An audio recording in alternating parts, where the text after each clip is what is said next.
dive into today's episode, I just want to remind you to hit that like button and subscribe to our channel. Your support means the world to us. It helps us grow, reach more amazing learners like you, and keep bringing you fresh and fun content every week. So don't forget, like, subscribe, and let's keep this journey going strong. Hello, wonderful idiom explorers, and a very warm welcome back to another exciting episode of Idiom Insights. I'm Emma, your enthusiastic guide, and I'm absolutely thrilled to be here with you again, ready to delve into the fascinating nuances of some more common English phrases. It's always a pleasure to share this learning journey with you as we navigate the colorful world of English. And I'm Jack, your co-host and ever-curious word detective, here to help unravel the meanings and perhaps share a chuckle or two as we explore the rich landscape of idiomatic English. It's wonderful to be back in the Idiom Insight studio, Emma, and a big hello to all our fantastic listeners around the world. Thanks for tuning in for another dose of idiom discovery. It's always a joy, Jack. Today, we've selected 4 incredibly useful and vivid idioms that you'll undoubtedly encounter in everyday English.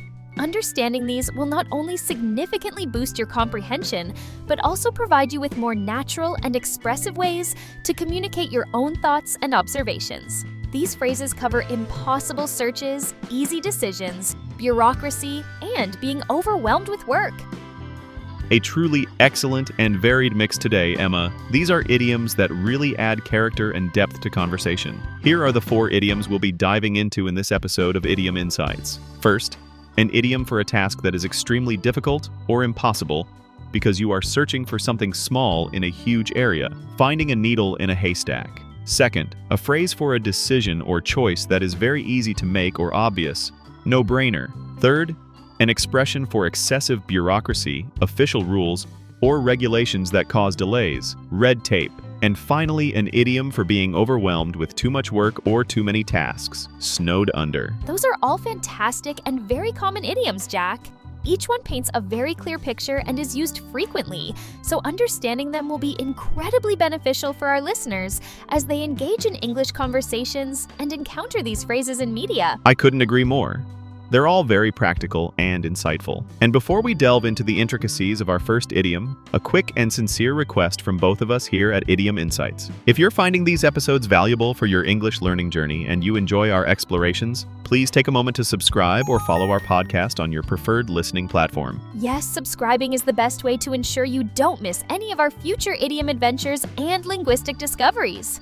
And if you're feeling extra supportive, a like or a positive rating on your podcast platform truly helps other English learners discover Idiom Insights. We are so grateful for your engagement and continued support. It really fuels our passion for this. It genuinely makes a massive difference. Thank you all for being part of our community. Right then, Emma, are you ready for our first idiom, which sounds like an impossible task? Let's do it. Our first idiom for this episode of Idiom Insights is finding a needle in a haystack. Finding a needle in a haystack. This image is very clear. Trying to find one tiny needle in a massive pile of hay would be incredibly difficult, if not impossible. Is that what the idiom means, Emma? That's exactly the idea, Jack. The idiom finding a needle in a haystack refers to a task that is extremely difficult, frustrating, or virtually impossible because you are searching for something very small, specific, or hard to locate within a vast, overwhelming, or confusing amount of information or physical space. The odds of success are very low. So it's about a search that feels hopeless due to the sheer scale of where you're looking compared to the size or obscurity of what you're looking for. For example, if you lose a single small earring on a huge sandy beach, trying to find it would be like finding a needle in a haystack. Precisely. Or if you are trying to find one specific piece of information in an enormous, unorganized archive of documents without any index, that task would be like finding a needle in a haystack. It emphasizes the overwhelming difficulty and the low probability of success in the search. It implies a huge amount of effort for a very uncertain outcome. It's not just difficult. It's almost impossibly difficult. You might use it when you're trying to locate one particular person in a massive crowd at a festival, or find one specific book in a giant library with no catalog. Yes, the key elements are the smallness or elusiveness of the target and the vastness or complexity of the search area. It's a very common way to describe a seemingly impossible search. So, if police are looking for one specific clue in a vast wilderness area after a crime, it would be like finding a needle in a haystack. Exactly. It highlights the immense challenge. Okay, so finding a needle in a haystack means a task that is extremely difficult or virtually impossible because you are searching for something small or hard to locate within a vast area or amount of information. Ready to hear Mia and Mark use this idiom? Let's listen in. I wonder what nearly impossible search they might be discussing. Mark, I'm trying to track down an old childhood friend I haven't seen or heard from in over 20 years. We lost touch completely after her family moved away when we were about 10. Oh, Mia, that sounds like a challenging task. 20 years is a long time, and people change addresses, names sometimes. Do you have much information to go on? Like her full name or where her family might have moved to? That's the problem. I only remember her first name, Sarah, and I think her family moved to a big city on the other side of the country, but I'm not even sure which city. I've tried searching on social media with just her first name and a vague age range, but there are thousands of Sarahs. Wow, just a first name and a possible big city after 20 years? Mia, that really does sound like you're trying to find a needle in a haystack. The chances of locating her with so little specific information seem incredibly slim. I know, it feels almost hopeless, but she was such a good friend, and I often wonder what happened to her. It's a long shot, but I keep hoping for some miracle. Still, you're right. It's like finding a needle in a huge country-sized haystack. That was a perfect example. Mia's search for her old childhood friend with very limited information over a long period was aptly described by Mark as trying to find a needle in a haystack, emphasizing the extreme difficulty and low probability of success. Exactly. The idiom conveyed the daunting and almost impossible nature of her search due to the vastness of the possibilities and the scarcity of specific clues. It's a very common and expressive idiom for describing a seemingly hopeless search. It is. So next time you are faced with an incredibly difficult or almost impossible search, remember the idiom. It's like finding a needle in a haystack. And we'd love to hear if you've ever had to search for a needle in a haystack. What were you looking for? And did you find it? Share your stories in the comments section below this episode. Great idea, Jack. Let's move on now to our second idiom in this episode of Idiom Insights. This one is about easy decisions. Our second idiom today is no-brainer. No-brainer.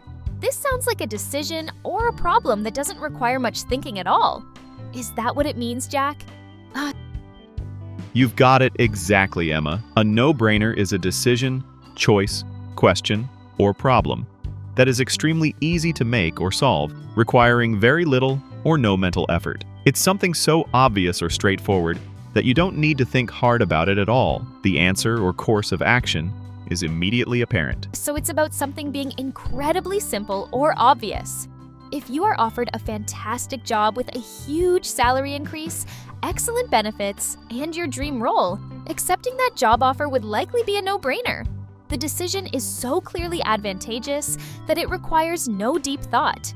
Precisely. Or if you're asked a very simple question with a very obvious answer, like, what color is the sky on a clear day? The answer is a no-brainer. It's something that doesn't require any complex reasoning or analysis. It implies that any sensible person would reach the same conclusion or make the same choice very quickly and easily. It's often used to emphasize how clear and simple a particular decision or solution is. Yes, it's a common way to say, this is an easy one, or this is obvious. For example, if your car has broken down completely and will cost more to repair than it's worth, the decision to buy a new car instead of repairing the old one might be a no-brainer, assuming you can afford it. So, it's the opposite of a complex or difficult decision that requires a lot of deliberation. Exactly. It requires no brain power, so to speak. So, a no-brainer is a decision, choice, or problem that is very easy to make or solve because it is obvious or straightforward. Ready to hear Mia and Mark use this idiom? Let's listen in. I wonder what easy decision or obvious choice they might be discussing. Mia, I've been offered 2 different projects to lead next quarter. One is in an area I have a lot of experience in, with a great team I've worked with before, and it has a very clear and achievable timeline. That sounds pretty good, Mark. What's the other project? Is it a tough choice between the two? Well, the other project is in a completely new and highly technical field that I know very little about. It would require a huge amount of learning on my part. The team is new and untested, and the client has a reputation for being extremely demanding and constantly changing their requirements. Plus, the budget for the second project is much tighter. Listening to you describe them, Mark, it doesn't sound like a very difficult decision at all. One project sounds ideal and the other sounds like a potential nightmare. You're absolutely right. When you lay it out like that, choosing the first project, the one with the experienced team, clear timeline, and in my area of expertise, is a complete no-brainer. There's really no contest. Why would I pick the incredibly difficult and risky option? Exactly. Sometimes the best choice is the most obvious one. That first project sounds like a no-brainer for you. That dialogue perfectly illustrates the idiom. Mark described two project options and concluded that choosing the first, more suitable and less risky project was a no-brainer because the advantages were so clear and the decision required very little thought. Precisely. The idiom was used to emphasize how easy and obvious his choice was, given the clear disparity between the two options. It highlighted the straightforward nature of the decision. It's a very common and useful way to describe an easy or obvious choice. It is. So next time you face a decision that is incredibly easy or obvious, you can say it's a no-brainer. And we'd love to hear about a no-brainer decision you've made recently. What made it so easy? Share your experiences in the comments below the episode. Wonderful idea, Jack. Let's move on now to our third idiom in this episode of Idiom Insights. This one is about bureaucracy and delays. Our third idiom for today is red tape. Red tape. This makes me think of actual red tape being used to tie up documents or something. What does this idiom refer to, Jack? Your image is very close to the origin, Em. Red tape refers to excessive bureaucracy, official rules, formalities, and complex procedures that cause delays, frustration, and prevent things from being done quickly or efficiently. The term comes from the historical practice of using red or pink tape to tie official government documents in England and later in other countries. So red tape became a symbol of all those time-consuming official procedures. So it's about those frustrating official rules and paperwork that seem unnecessary and just slow everything down. If you're trying to start a new business and you have to fill out dozens of complicated forms, get multiple permits, and wait weeks for approvals, you are dealing with a lot of red tape. Precisely. Or if you're trying to get a visa to travel to another country, and the application process involves numerous documents, long queues, and confusing instructions, that's all part of the red tape. It generally has a negative connotation, implying that the rules and procedures are overly complicated, inefficient, or an obstacle to progress. It sounds like it's something that people often complain about when dealing with large organizations, especially government departments. It's that feeling of being caught in a web of bureaucracy that makes simple things difficult. Yes, it often describes situations where common sense seems to be lost in a maze of officialdom. People talk about cutting through the red tape, meaning trying to find ways to overcome or simplify these bureaucratic obstacles. So, if a community wants to organize a local festival, but they have to get permission from 10 different council departments, each with its own set of forms and regulations, they are facing a lot of red tape. Exactly. It's all those official hurdles. So, red tape refers to excessive bureaucracy, official rules, or complex procedures that cause delays and frustration. Ready to hear Mia and Mark use this idiom? Let's listen in. I wonder what bureaucratic hurdles they might be complaining about. Mark, I'm trying to apply for that government grant to help fund our new community recycling initiative, but the application process is an absolute nightmare. Oh, government grants can be tricky, Mia. What's the problem? Is the criteria very strict? Or is the application itself complicated? Both. The list of required supporting documents is incredibly long. I need financial statements, letters of support, detailed project plans, environmental impact assessments, and the application form itself is about 50 pages long with so many confusing questions and sections. It feels like I'm spending more time trying to understand the paperwork than actually planning the project. Wow, that sounds like you're drowning in red tape. It's so frustrating when good initiatives get bogged down by excessive bureaucracy and complicated official procedures. It really discourages people from even trying. Tell me about it. I understand the need for accountability with public money, but the amount of red tape involved in this grant application is just overwhelming. It feels designed to make you give up. I'm determined to get through it, but it's taking so much time and energy that could be better spent on the actual recycling project. That dialogue clearly illustrates the idiom. Mia described the incredibly complicated and lengthy application process for a government grant as being full of red tape, highlighting the excessive bureaucracy and frustrating official procedures that were causing delays and difficulty. Exactly. The idiom captured her frustration with the overwhelming amount of paperwork and complex rules that seemed to be an obstacle to her worthwhile project. It's a very common and relatable term for describing bureaucratic inefficiency. It is. So next time you encounter excessive official rules and procedures that cause delays, you'll know you're dealing with red tape. And we'd love to hear about your experiences with red tape. What's the most frustrating piece of bureaucracy you've ever had to deal with? Share your stories, anonymously if you prefer, in the comments below the episode. Wonderful idea, Jack. Now, we've arrived at our fourth and final idiom for this episode of Idiom Insights. This one is about being overwhelmed with work. Our final idiom for today is snowed under. Snowed under. This creates a vivid image of being buried under a huge pile of snow. What does it mean when a person is snowed under, Jack? That image is very apt, Emma. To be snowed under means to be overwhelmed with a very large amount of work, tasks, or responsibilities to the point where you feel buried by it all and find it difficult to cope. Just like being physically buried by snow would make it hard to move or do anything, being snowed under with work means you have too much to deal with. So, it's about having an excessive workload that makes you feel like you're drowning in tasks. If a student has 3 major exams and 2 big assignments all due in the same week, they might feel completely snowed under with studying and writing. Precisely. Or if an office worker has their own tasks to do, but then their colleague goes on holiday, and they have to cover all their colleagues' work as well, they might quickly become snowed under. It implies a feeling of being overloaded and struggling to keep up. It's a very common feeling, especially in busy periods at work or school. It suggests that the volume of work is simply too great for one person to handle comfortably or efficiently. Yes? It often implies that you don't have enough time or resources to deal with everything that's been piled on you. You might say, "I can't go out tonight. I'm completely snowed under with reports that are due tomorrow." So it's a strong way to say you are extremely busy and have too much work. Exactly. You're buried in it. So to be snowed under means to be overwhelmed with a very large amount of work or too many tasks. Ready to hear Mia and Mark use this idiom? Let's listen in. I wonder who is feeling buried under a mountain of work.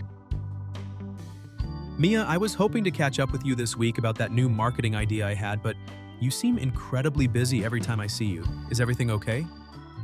Oh, hi, Mark. Yes. Sorry if I've seemed a bit distracted or unavailable. To be honest, I am absolutely snowed under at the moment. It's been one thing after another. Really? Snowed under?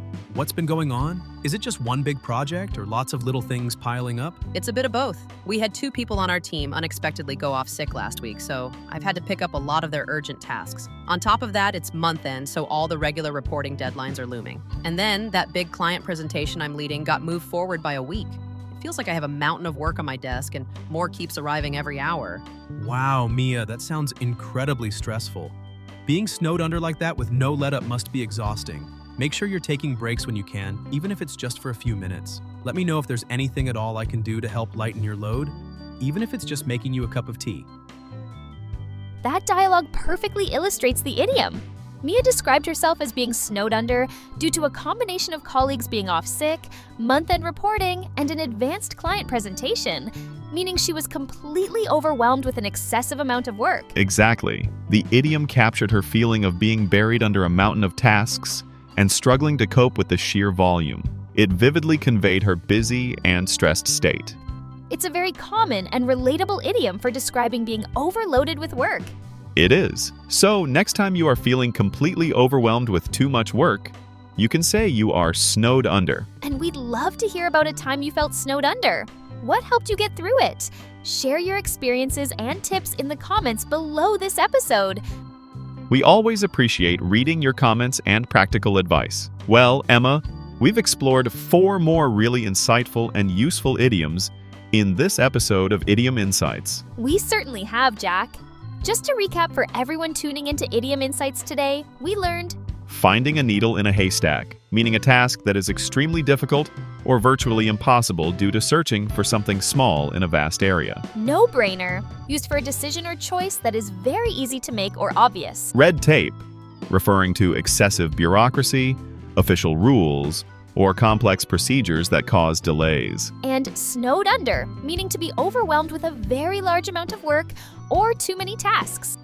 4 more fantastic additions to your English idiom repertoire. Remember, the best way to make these phrases a natural part of your vocabulary is to actively listen for them in real-life conversations and media, and then to build your confidence by trying to use them yourself in appropriate contexts. Absolutely. Don't be afraid to experiment. The more you use them, the more comfortable and fluent your English will become, and the more you'll be able to express nuanced meanings with flair. And if you enjoyed learning with us today, and we sincerely hope you did, please consider giving this episode of Idiom Insights a like and leaving us a positive review on your podcast platform. Your support helps us reach more learners and continue creating this content. And make sure you hit that subscribe or follow button for Idiom Insights so you don't miss any of our future episodes, where we'll continue to unravel the wonderful and sometimes witty world of English idioms. Thank you all so much for joining us today. It's been a pleasure exploring these phrases with you. Keep learning, keep listening, and we'll talk to you again next time on Idiom Insights. Goodbye, everyone. See ya!